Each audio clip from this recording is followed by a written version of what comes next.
नमस्कार साथियों, फिर से स्वागत है आपके अपने channel quick study with SK में। संस्कृत शिक्षण से संबंधित हम लोग वीडियो कवर कर रहे थे, जिसमें हम लोगों ने 3 वीडियो कंप्लीट कर लिए थे।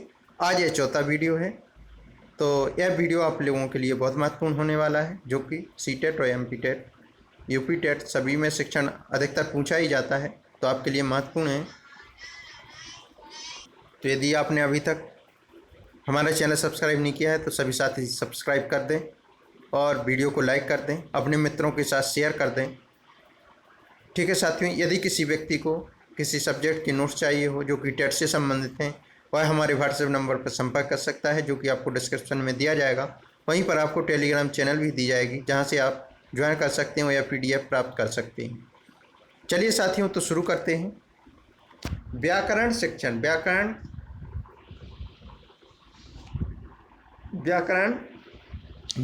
शिक्षण।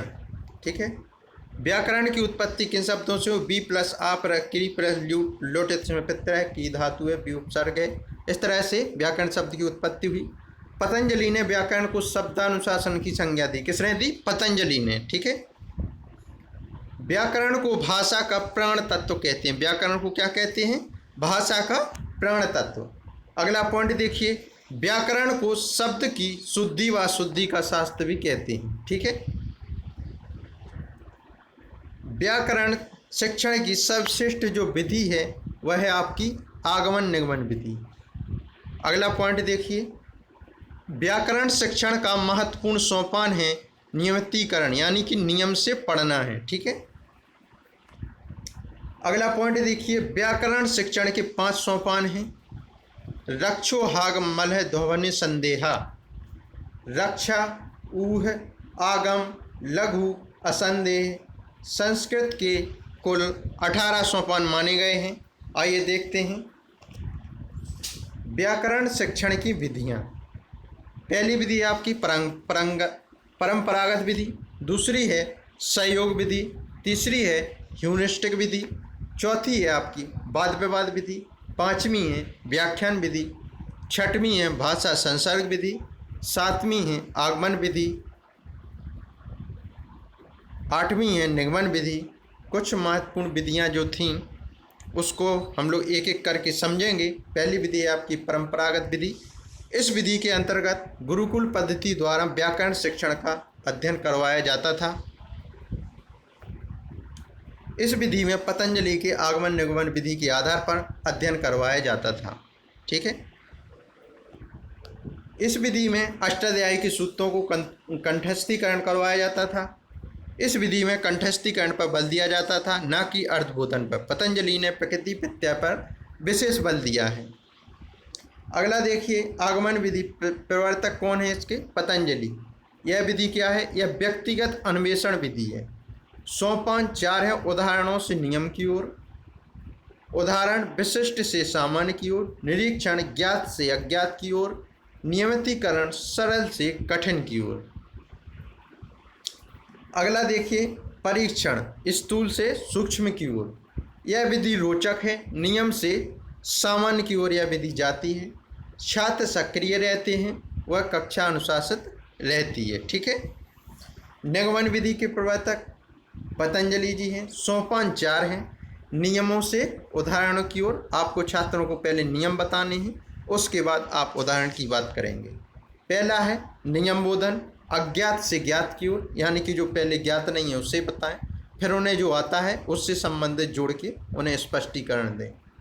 नियम स्पष्टीकरण, कठिन से सरल की ओर। पहले आप उन्हें कठिन चीज़ें बताएं, कठिन के बाद आप उन्हें सरल चीज़ों की बात करें।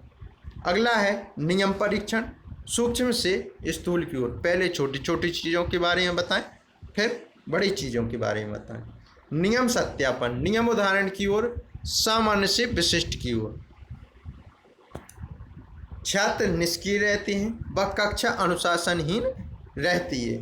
अगली विधि देखिए, भाषा संसर्ग विधि। इस विधि के अंतर्गत व्याकरण तथा अनुकरण के माध्यम से अध्यापन कराया जाता है। अगला पॉइंट देखिए, समवाय यानी कि सहयोग विधि।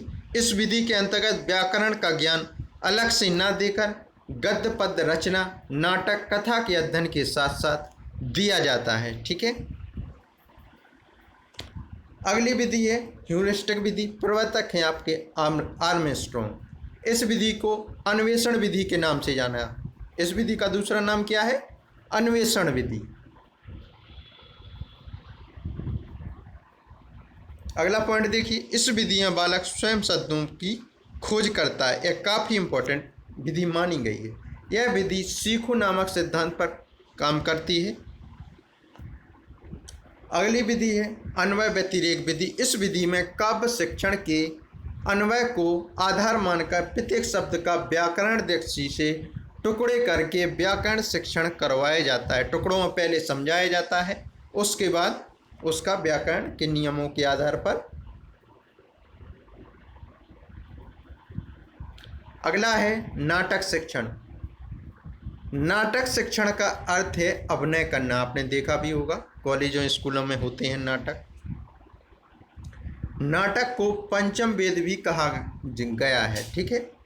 काव्येषु नाटक रम्यम अभिज्ञात शाकुंतलम लक्षण अवस्थानुकृति नाट्यम 10 रूपम धनंजय। नाट्य शास्त्र का मुख्य उद्देश्य छात्रों का सर्वांगीण विकास करना, ठीक है। वाचन कितने प्रकार के हैं? सस्वर वाचन, मौन वाचन। देखिए, नाट्य शिक्षण का सर्वश्रेष्ठ वाचन या सोपान पाठान्वय है, पाठ अभिनय।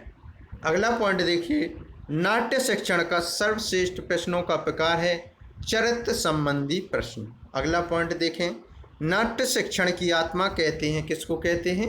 अभिनय को। सर्वश्रेष्ठ अभिनय, सात्विक अभिनय को सर्वश्रेष्ठ अभिनय की संज्ञा दी गई है। नाटक के 3 प्रकार बताए गए हैं उद्देश्य नाटक शिक्षण के आधार पर। हितोपदेश जन्म, व्यक्ति और समाज कल्याण के लिए उपदेश देना। विश्रांति जन्म, समाज या व्यक्ति को शांति प्रदान करना। तीसरा है विनोद जन्म, समाज या व्यक्ति का मनोरंजन करना, ठीक है। नाट्य शिक्षण की विधियाँ: आदर्श नाट्य विधि, रंगमंच विधि, कक्षा अभिनय विधि, व्याख्या विधि। पहली है आपकी आदर्श नाट्य विधि। यह मनोवैज्ञानिक विधि है। इस विधि में शिक्षक की महत्वपूर्ण भूमिका होती है। इस विधि में शिक्षक द्वारा वाचिक अभिनय का प्रयोग किया जाता है।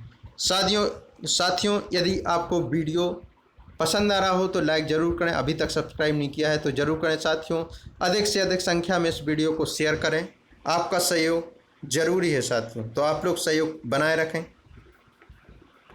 अगला देखिए, रंगमंच विधि। यह विधि मनोवैज्ञानिक विधि है। नाट्य शिक्षण का सर्वश्रेष्ठ विधि इसको मानी गई है, परंतु अधिक खर्चीली होने के कारण वर्तमान में अनुपयुक्त है। अगली विधि देखिए, कक्षा अन्वय विधि। इस विधि में छात्रों के द्वारा पूर्ण हाव भाव के साथ वाचिक अनुभव किया जाता है। यह कक्षा शिक्षण के प्राथमिक स्तर के लिए सर्वश्रेष्ठ विधि मानी गई है।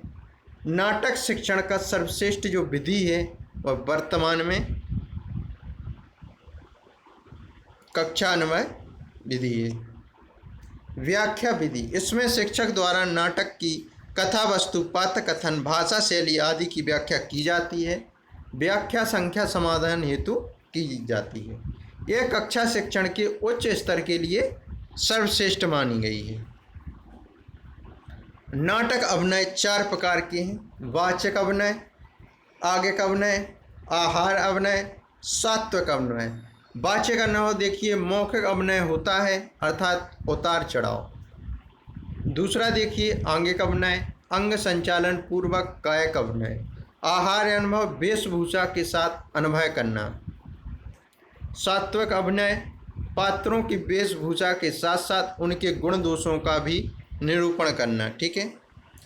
तो यह था आज का वीडियो साथियों। कैसा लगा आप लोग ज़रूर बताएं, और यदि अभी तक सब्सक्राइब नहीं किया है चैनल को तो ज़रूर कर दें साथियों, और वीडियो को लाइक कर दें। अपने मित्रों के साथ शेयर ज़रूर करें। इस चैनल के बारे में दोस्तों को अपने ज़रूर बताएं।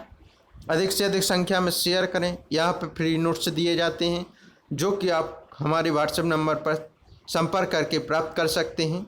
किसी भी समस्या के लिए भी आप मैसेज कर सकते हैं। आपके हर सब्जेक्ट की समस्या का समाधान किया जाएगा। फिर मिलेंगे एक नए वीडियो के साथ साथियों। तब तक के लिए नमस्कार।